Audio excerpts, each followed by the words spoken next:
Nadie en el pequeño pueblo de San Miguel entendía realmente a don Rafael. A sus 80 y tantos años, era la sombra que recorría las calles empedradas al amanecer, siempre con el ceño fruncido y una respuesta parca para quien osara saludarlo. Su casa, al final de la calle olvidada, parecía un reflejo de él, muros desconchados, pintura comida por el sol y un portón de madera que apenas se sostenía sobre sus goznes oxidados. Ahí vive el viejo avinagrado, murmuraban las vecinas, persignándose disimuladamente. Lo que nadie imaginaba era el universo que florecía detrás de esas paredes decrépitas. Imagínense, si pueden, un hombre cuyas manos, arrugadas y manchadas por la tierra, parecían más cómodas acariciando pétalos que estrechando otras manos.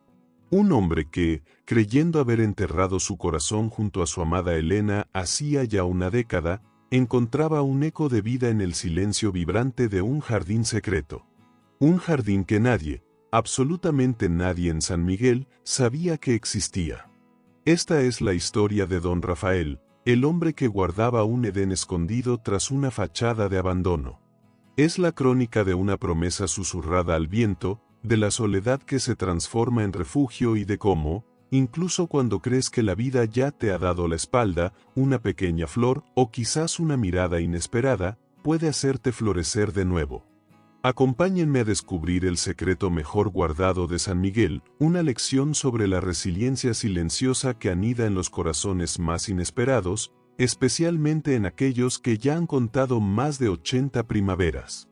Para entender al don Rafael de hoy, al hombre del ceño perpetuo y las manos callosas, hay que viajar muy atrás, a un San Miguel que apenas vivía en los recuerdos de los más viejos. Rafael no siempre fue sombra. Hubo un tiempo, allá por sus 20s, en que sus ojos brillaban con la misma intensidad que el sol de mediodía sobre la plaza. Era un muchacho espigado, de sonrisa fácil y manos inquietas que no sabían estarse quietas. Soñaba, como tantos otros, con cruzar al otro lado, juntar unos dólares y regresar para poner una carpintería, un oficio que aprendió de su abuelo, tallando pequeñas figuras de animales en trozos de madera olvidados. Pero el destino, o quizás el corazón, tenía otros planes. Conoció a Elena en una kermés de la iglesia, una tarde de primavera cargada con el aroma dulzón de las bugambilias. Elena era luz. Tenía una risa que espantaba tristezas y unos ojos oscuros que parecían contener todas las estrellas del universo. Fue un flechazo de esos que marcan para siempre. El viaje se pospuso, la carpintería quedó en un rincón de sus sueños, y su mundo empezó a girar alrededor de ella. Se casaron jóvenes, en la misma iglesita donde se conocieron. Su primera casa fue un cuartito rentado cerca del mercado, con paredes de adobe y un techo de lámina que rugía con la lluvia. Rafael trabajaba de sol a sol en lo que saliera, jornalero en las milpas, ayudante de albañil, cargador en el mercado. Sus manos, antes destinadas a la madera fina, se curtieron con el trabajo rudo, pero nunca perdió la ternura al tocar la piel de Elena. Por las noches, bajo la luz temblorosa de un quinqué, le contaba sus viejos sueños de carpintero, y ella lo escuchaba con esa paciencia infinita, acariciándole el pelo. Los años pasaron como el agua del río. Llegaron los hijos, 3 varones y una niña, que llenaron la casa, ahora un poco más grande pero igual de humilde, con un alboroto constante. Rafael seguía trabajando duro, pero ahora tenía un propósito más grande. Cada moneda ganada era para ellos, para sus zapatos, sus cuadernos, para que no les faltara un plato de frijoles en la mesa. Elena era el pilar, la que administraba lo poco que había, la que curaba raspones con besos y consejos, la que mantenía la fe cuando las cosas se ponían difíciles. Su rutina era sencilla, marcada por el sol y las campanas de la iglesia. Rafael salía antes del alba, regresaba con el cuerpo cansado pero el corazón contento al encontrar a Elena esperándolo con un café caliente y la sonrisa de siempre. Los domingos eran sagrados, misa por la mañana, comida en familia, casi siempre un mole sencillo que Elena preparaba con maestría y por la tarde, Un paseo por la plaza, él con su sombrero, ella con su rebozo, viendo a los niños corretear. Recuerdo una tarde en particular, tendría yo unos 40 años. Estábamos sentados en el patio trasero de la casa, bajo la sombra de un viejo pirul. Elena remendaba una camisa mía mientras yo intentaba arreglar una silla coja. El sol se filtraba entre las hojas, dibujando manchas doradas en el suelo de tierra. Olía a hierba mojada y a las tortillas que se enfriaban en la cocina. De pronto, Elena levantó la vista y me dijo, con esa calma suya, «Rafael, a veces siento que la vida se nos va muy rápido, ¿no crees? Pero mira qué bonito es esto». Y señaló a nuestros hijos, que jugaban a las canicas cerca del pozo. En ese momento, sentí una paz profunda, una certeza de que, a pesar de las carencias, éramos inmensamente ricos. Esa era nuestra normalidad, una vida sin lujos, tejida con trabajo, amor familiar y pequeños momentos de felicidad sencilla. Elena tenía una pequeña jardinera en el patio, con malbones rojos y geranios que cuidaba con esmero. Las flores alegran el alma, Rafa, decía. Yo, en ese entonces, no le prestaba mucha atención. Mi mundo eran mis hijos, mi trabajo, Elena. Las flores eran cosa suya. Así transcurrieron las décadas. Los hijos crecieron, formaron sus propias familias, se fueron del pueblo buscando mejores horizontes. La casa se fue quedando silenciosa, habitada solo por nosotros dos y los ecos de las risas infantiles. Nos convertimos en abuelos. La vida se hizo más lenta, más pausada. Mi espalda ya no aguantaba las jornadas de antes, así que me dedicaba a hacer pequeñas reparaciones en el pueblo. Elena seguía siendo mi luz, aunque ahora sus pasos eran más lentos y su pelo se había teñido de plata. Pasábamos las tardes sentados en el portal, viendo pasar la vida, recordando viejos tiempos. A veces, sin venir a cuento, Elena suspiraba y decía, «Ay, Rafael, cómo me gustaría tener un jardín grande, lleno de todas las flores del mundo». Yo le sonreía y le decía que con sus malbones ya teníamos el jardín más bonito. No entendía, aún no entendía, la profundidad de su anhelo. La vida, sin embargo, tiene una forma cruel de recordarte que la calma nunca es permanente. Elena empezó a apagarse poco a poco, como una veladora consumida por el tiempo. Primero fue una tos que no se iba, luego un cansancio que la postraba en la cama por días. El médico del pueblo, un hombre joven con más buenas intenciones que recursos, hablaba de cosas de la edad, pero yo veía en sus ojos la misma sombra que empezaba a cubrir los de mi Elena. Fueron meses difíciles. Yo me desvivía por cuidarla, tratando de adivinar sus necesidades en el silencio, preparándole tés de hierbas que las vecinas me recomendaban, contándole historias de nuestros años mozos para arrancarle una sonrisa fugaz. Pero ella se iba, se me escapaba entre los dedos como arena fina. Una noche, mientras la luna llena se asomaba por la ventana, apretó mi mano con una fuerza que ya no le conocía y susurró, con un hilo de voz, «Rafael, mi jardín, prométeme». No pudo terminar. Sus ojos se cerraron y su mano quedó lacia en la mía. El silencio que siguió fue el más ruidoso que he escuchado en mi vida. El mundo se detuvo. O quizás fue solo mi mundo el que se hizo añicos. El funeral, la gente dando el pésame con caras compungidas, las palabras vacías de consuelo, todo pasó como en un sueño borroso. Cuando la última persona se fue y cerré la puerta de la casa, el vacío me golpeó con la fuerza de un huracán. La casa, antes llena de su presencia silenciosa, ahora era un eco hueco. Cada rincón me gritaba su ausencia, su rebozo colgado detrás de la puerta, la taza de café a medio tomar en la mesita de noche, el olor tenue a las hierbas que usaba para cocinar. Me sentí náufrago. A mis 78 años, después de más de medio siglo caminando junto a ella, me encontraba solo en medio de un océano de silencio y dolor. La pena era una cosa física, un peso en el pecho que me dificultaba respirar, un frío que se me metía hasta los huesos y que ninguna cobija podía quitar. Los primeros días, las primeras semanas, fueron una niebla densa. Apenas comía, apenas dormía. Me sentaba en el portal, en la misma silla donde nos sentábamos juntos, y miraba la calle vacía, esperando verla aparecer al final, con su paso lento y su sonrisa. Pero solo venía el viento, levantando polvo y trayendo consigo el murmullo indiferente del pueblo.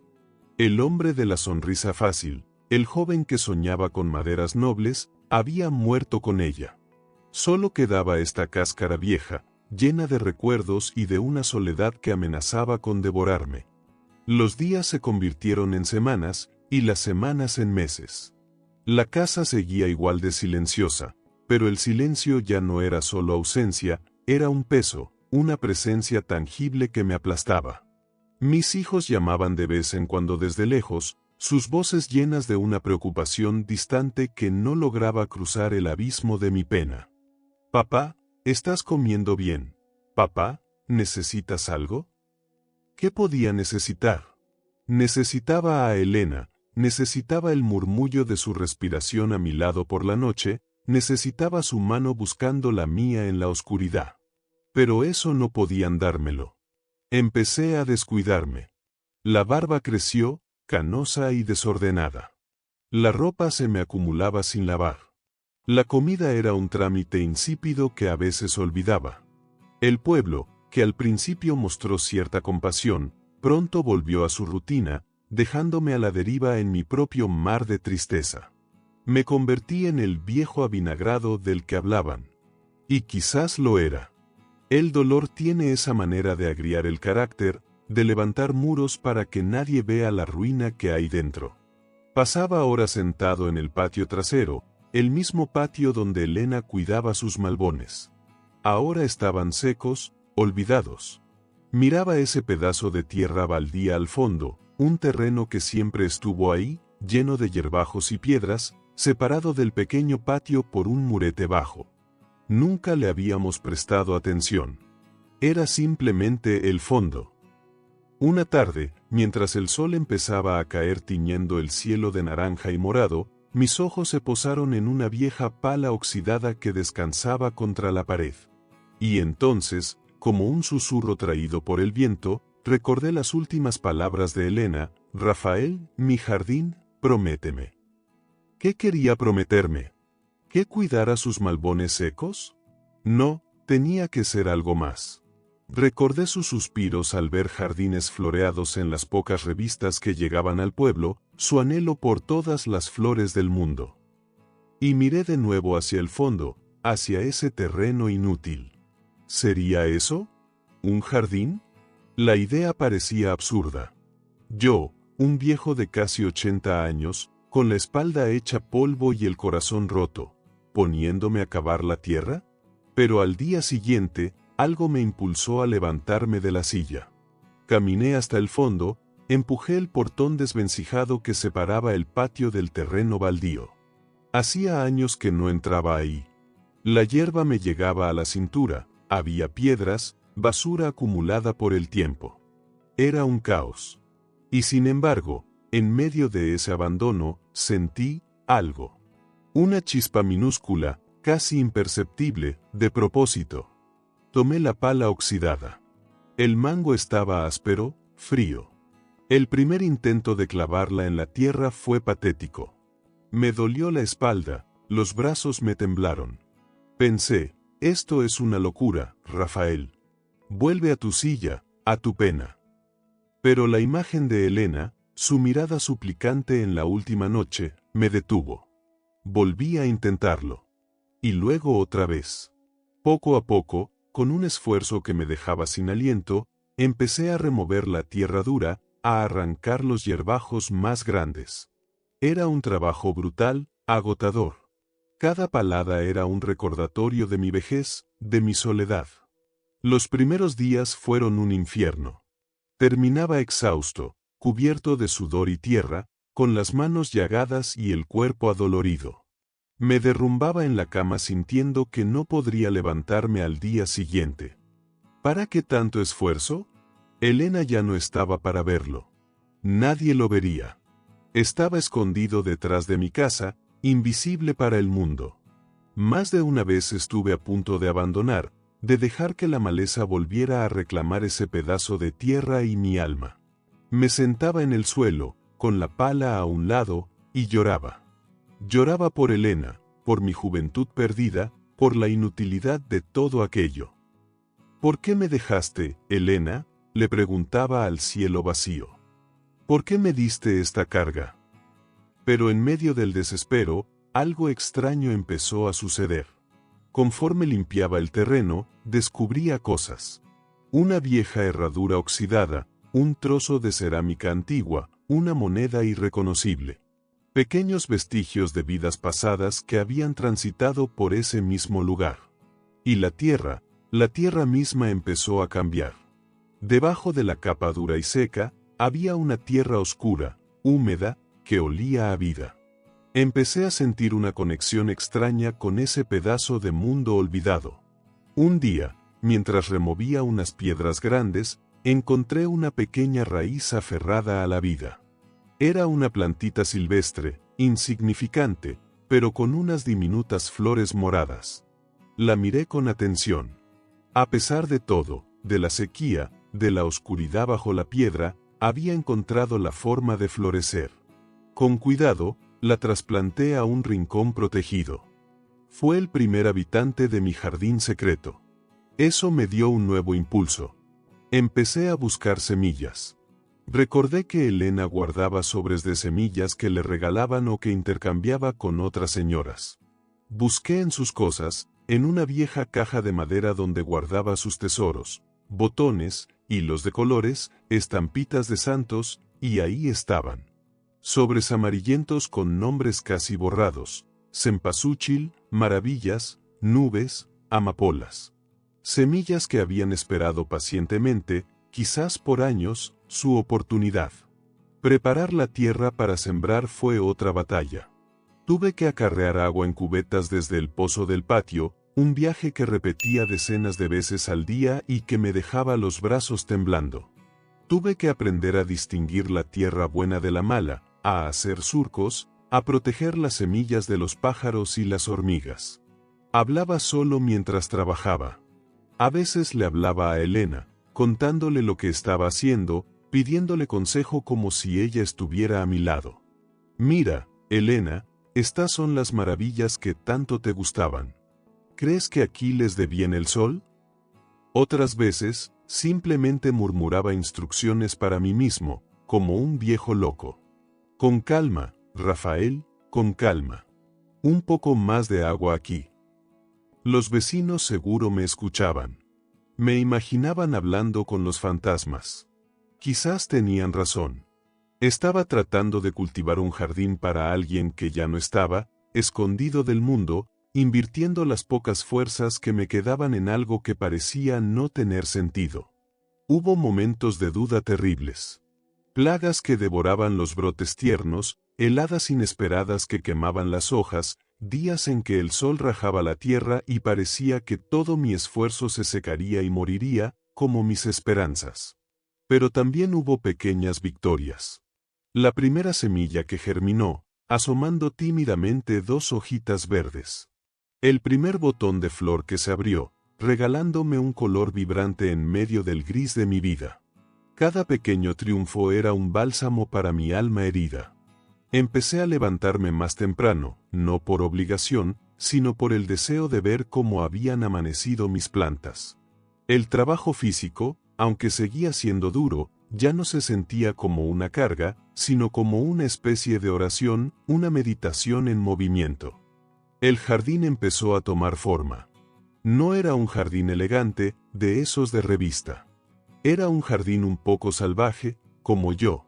Las flores crecían mezcladas, sin un orden aparente, pero llenas de vida. Había cempasúchil de un naranja intenso, maravillas blancas y rosas, nubes que parecían pequeñas motas de algodón, amapolas rojas como gotas de sangre. Traje algunos de los malbones de Elena, los que logré revivir, y les di un lugar de honor. Encontré un rosal trepador olvidado en una esquina y lo guié para que cubriera parte del muro desconchado. Poco a poco, Ese rincón olvidado se estaba transformando en un refugio de color y aroma. Y yo también me estaba transformando, aunque no me diera cuenta del todo. El ceño fruncido empezó a suavizarse mientras contemplaba una nueva flor. Las manos callosas encontraron un nuevo propósito en el cuidado delicado de los pétalos. El silencio de la casa ya no era tan opresivo, porque sabía que afuera, en mi jardín secreto, la vida seguía su curso, tenaz y hermosa. Aún extrañaba a Elena con cada fibra de mi ser, pero el dolor agudo empezaba a dar paso a una melancolía más serena, teñida por la belleza inesperada que había logrado cultivar en medio de mi propio invierno. El jardín creció, se hizo exuberante. Un pequeño paraíso escondido tras muros viejos. Era mi secreto, mi refugio. Nadie en San Miguel sabía de su existencia. Yo seguía siendo el viejo avinagrado para ellos, la sombra que deambulaba al amanecer. Y me estaba bien así. El jardín era mío y de Elena, un diálogo silencioso entre mi dolor y su recuerdo. Pero los secretos, por bien guardados que estén, a veces encuentran una rendija por donde asomarse. Una mañana de verano, mientras regaba mis amapolas, escuché un ruido al otro lado del muro trasero, el que daba a un callejón polvoriento y poco transitado. Me asomé con cautela por un hueco entre los ladrillos sueltos. Era Leo, el nieto de doña Carmen, la vecina de enfrente. Un muchachito de unos 10 años, flaco y de ojos vivaces, que siempre andaba metido en líos. Estaba intentando recuperar una pelota que había volado por encima del muro. Mi primer impulso fue gritarle, espantarlo, proteger mi santuario de miradas ajenas. El viejo Rafael, el avinagrado, estaba a punto de salir. Pero entonces vi la cara del niño. No era malicia lo que había en sus ojos, sino pura curiosidad. Miraba hacia mi jardín con la boca abierta, como si estuviera viendo un espejismo. «Órale», susurró para sí mismo. «¿Qué de flores?» Se quedó ahí un rato, simplemente mirando. Yo permanecí inmóvil, observándolo. Vi cómo su expresión cambiaba, cómo la maravilla reemplazaba a la sorpresa. No intentó saltar el muro, no gritó. Solo miró, absorto. Después de un rato, recogió su pelota y se fue corriendo por el callejón. Ese encuentro me dejó inquieto.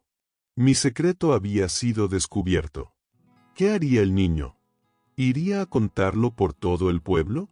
Me imaginé las miradas curiosas, las preguntas, la invasión de mi espacio sagrado. Sentí una punzada de miedo, de rabia. ¿Por qué no lo había echado? Pasaron varios días. No vi a Leo cerca del muro. Empecé a relajarme, pensando que quizás había sido solo un incidente aislado. Pero una tarde, mientras el sol empezaba a bajar, escuché de nuevo un ruido en el callejón. Esta vez no era una pelota. Era un llanto ahogado. Me asomé de nuevo por el hueco. Era Leo. Estaba sentado en el suelo, abrazando sus rodillas, llorando en silencio. Me quedé mirándolo, debatiéndome entre mi deseo de soledad y una extraña punzada de compasión. Recordé a mis propios hijos, a mis nietos. Recordé lo que era ser niño y sentirse perdido. Respiré hondo. Tomé una decisión que iba en contra de todo lo que me había convertido en los últimos años. Salí al patio, abrí el viejo portón del fondo, el que daba al callejón, el que nunca abría. Chirrió sobre sus goznes oxidados. Leo levantó la cabeza, asustado. Sus ojos estaban rojos e hinchados. Al verme, se encogió, como esperando un regaño. Me aclaré la garganta. La voz me salió rasposa, desacostumbrada a hablar con alguien que no fuera Elena en mis pensamientos. «¿Qué te pasa, muchacho?», pregunté, intentando que mi voz no sonara tan áspera como de costumbre. El niño me miró con desconfianza. Dudó un momento, pero luego, la tristeza pareció vencer al miedo. «Mi papá», empezó a decir, pero la voz se le quebró. Se fue. Otra vez. Me quedé en silencio. Conocía la historia. El papá de Leo era un buen hombre, pero con problemas con la bebida. Aparecía y desaparecía, dejando a doña Carmen y al niño con el corazón en un puño. Sentí una vieja herida abrirse en mi propio pecho, la herida de la pérdida, de la ausencia. Miré al niño, tan pequeño, tan vulnerable. Y luego miré mi jardín, vibrante de color y vida detrás de mí. Sin pensarlo mucho, le dije, anda, ven. Entra un momento. Leo me miró sorprendido, pero se levantó y me siguió, con pasos vacilantes, hacia el interior de mi secreto. Fue como si cruzara un umbral mágico. Sus ojos se abrieron de par en par al ver de cerca la explosión de flores, el rosal trepador, las mariposas revoloteando. Se quedó parado en medio del sendero improvisado que yo había hecho, simplemente maravillado. ¿Usted hizo todo esto, don Rafael?, preguntó en un susurro. Asentí en silencio. Es como el cielo, dijo, y por primera vez desde que lo vi llorando, una pequeña sonrisa asomó a sus labios. En ese momento, algo hizo clic dentro de mí. Ver la maravilla en los ojos de ese niño, ver cómo la belleza de mi jardín secreto podía tocar un alma triste, fue revelador.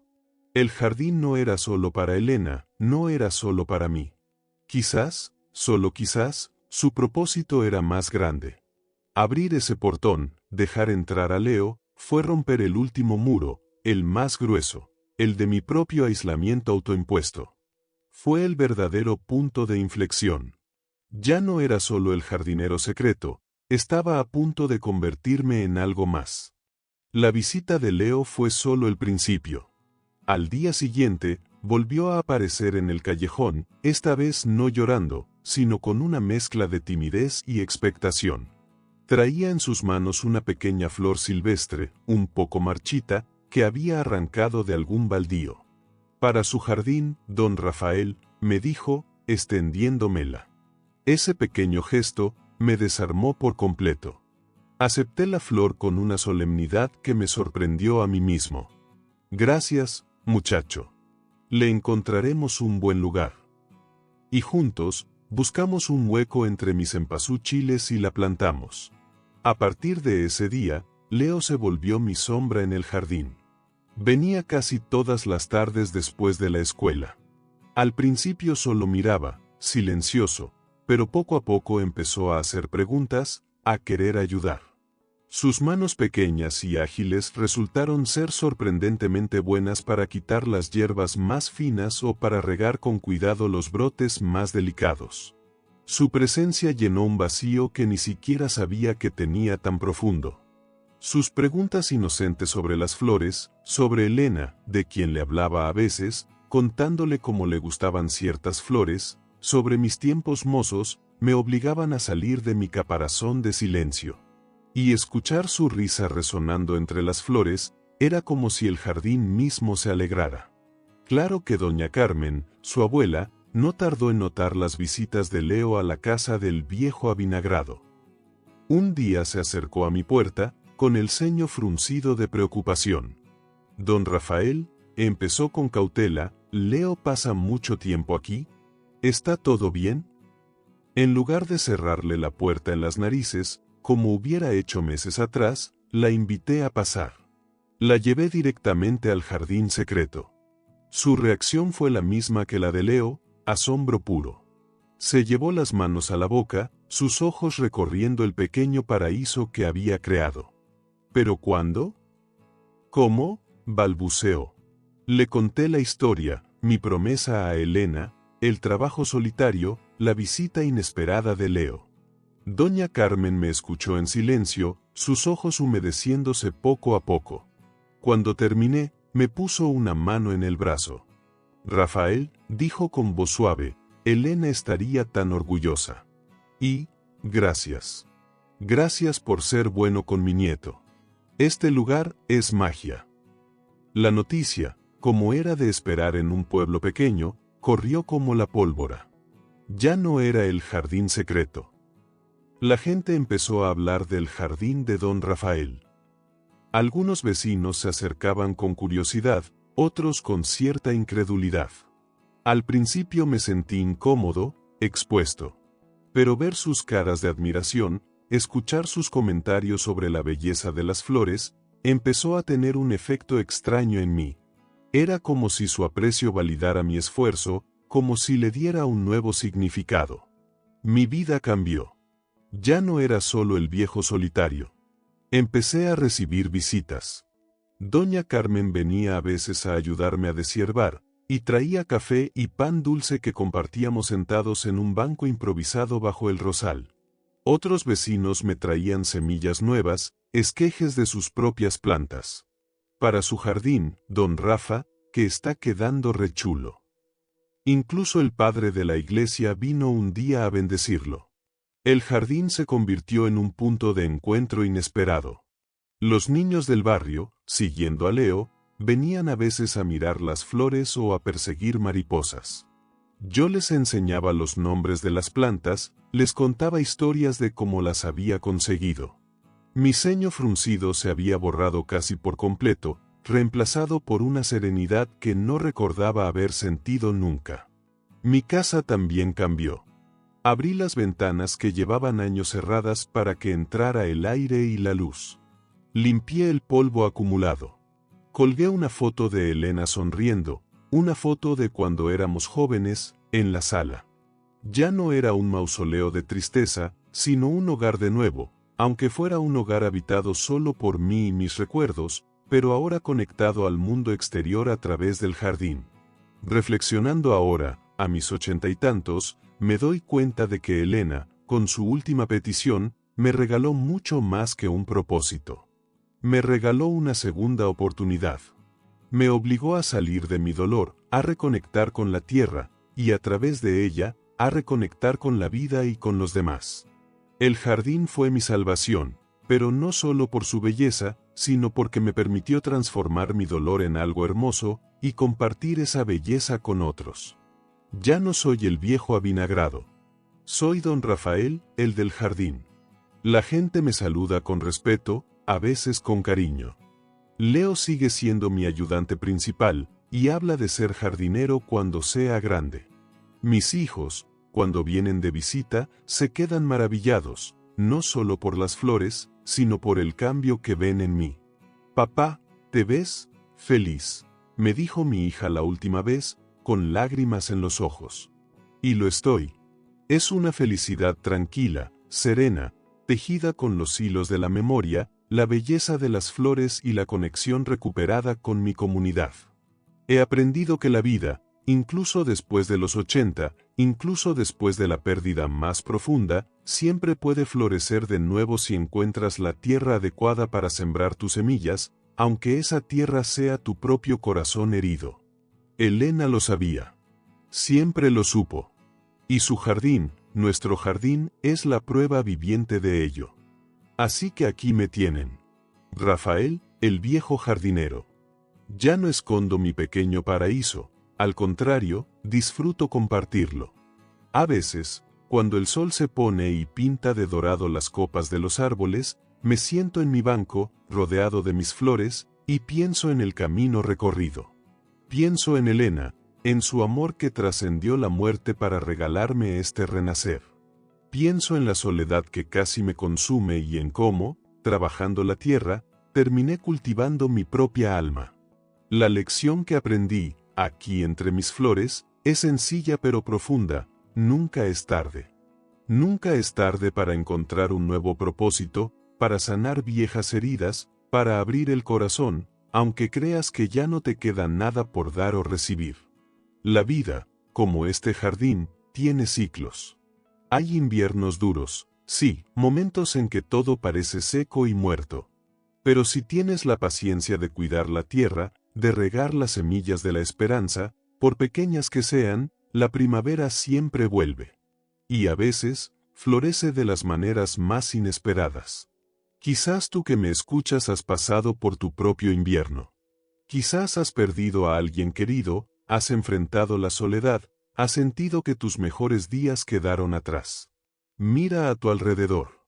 Busca tu propio jardín secreto. No tiene que ser un jardín de flores. Puede ser una pasión olvidada, una habilidad por aprender, una mano que ayudar, una conversación pendiente. Algo que te conecte de nuevo con la tierra, con la vida, contigo mismo y con los demás. No entierres tu corazón antes de tiempo. Riega tus semillas. Atrévete a florecer, sin importar cuántas primaveras hayas contado. Porque la belleza, como el amor de mi Elena, siempre encuentra una forma de abrirse paso, incluso en el jardín más inesperado. Y esa, amigos míos, es la sabiduría que me han regalado mis más de 80 años y este pedacito de cielo en la tierra que llamo mi jardín. Gracias por acompañarme en este recuerdo, en esta inspiración que nació del dolor y floreció en esperanza. Que sus propios jardines estén siempre llenos de vida.